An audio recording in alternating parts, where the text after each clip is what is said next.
Le reflet Sarah avait toujours été attirée par les magasins d'antiquités. Elle aimait l'idée des objets chargés d'histoire, des articles qui avaient traversé des mains innombrables au fil des décennies, voire des siècles. Ainsi, lorsqu'elle tomba sur un vieux miroir poussiéreux, caché dans un coin d'un magasin autrement ordinaire, elle ne put s'empêcher de l'acheter. Le miroir était orné, encadré de silver terni, avec des gravures complexes de vignes sinueuses et de petites têtes dissimulées parmi les feuilles. Le vendeur hésita lorsqu'elle le posa sur le comptoir. « Vous êtes sûr de vouloir celui-ci » demanda-t-il, sa voix basse, presque hésitante. « Il a été retourné plus de fois que je ne peux compter. » Sarah ignora l'avertissement. Elle adorait son originalité et était impatiente de le suspendre dans son nouvel appartement. Cette nuit-là, après avoir accroché le miroir dans le couloir, Sarah remarqua quelque chose d'étrange.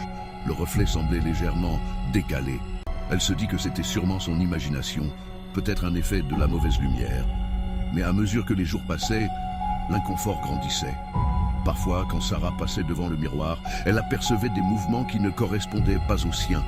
Une ombre s'élancerait derrière elle, et lorsqu'elle se retournait, il n'y avait rien.